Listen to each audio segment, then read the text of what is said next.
Dia kata sebab apa dia setuju untuk jual mula? Sebab hutang banyak, dia kata. Dia nak jual lada-lada ni nak bayar hutang.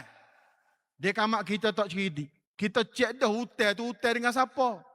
Bila kita semak, 75% hutang tabung haji lada ni berhutang dengan tabung haji. Tuan-tuan faham ke tak? Tabung haji besar. Dia ada ladang, dia ada property, dia ada engineering, dia ada travel.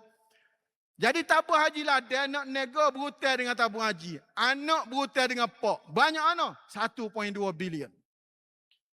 Dia nak jual ladang-ladang ni, dia kata sebab nak bayar hutang. Amba kata jangan. Lah ni memang berasa nak jual. Tapi rekod semenjak ada ladang-ladang ni tak pernah rugi. Melainkan tahun 2018 dengan tahun 2019. Tahun 2018 Pak kata apa yang berkata. Tapi amba tak kata sebab dia ladang tu rugi tak. Sebab harga sawit jatuh. Betul lah. Pelbagai faktor. Antaranya bila ladang tu dah harga sawit jatuh. Dia tak boleh baja, dia tak berapa akhir sekali kohok jatuh. Siapa satu masa dia nak jual. Hak nak suka satu cerita. Satu ladang nama dia Bumi Surya Ventures, nama ladang. Nak jual kepada syarikat yang nama dia Tamako. Tamako ni semua bukan Islam. Semua bukan Bumi Putra pemilik dia. Jadi kalau duk geger kata mana ada jual ladang kepada bukan Islam ni bukti dia. Hamba bertanggungjawab. Dia benda ni ada dalam hansap parlimen.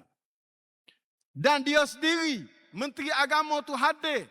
Canggah hamba waktu hamba menjawab soalan dalam parlimen. Dia nak jual satu ladang, nama dia Bumi Surya Ventures, kepada syarikat bukan Islam, nama dia Tamako Sdn Bhd. Bila kita ambil alih kerajaan, inilah yang menjadi syarikat pertama yang kita batalkan penjualan dia. Amba kata tidak mustahil kerajaan akan batalkan penjualan dia. Masa tu tak batal lagi. Lama tunggu. Kita pisah kok dalam ni, jangan jual. Akhir sekali Perdana Menteri setuju untuk batalkan penjualan itu pada bulan Disember tahun 2020. Selepas kita jadi kerajaan selama 10 bulan. Lepas pada tu, hak tu baru 6,500 hektar. Hak 74,000 hektar lagi tu, akhir sekali semua tak jadi jual belakang.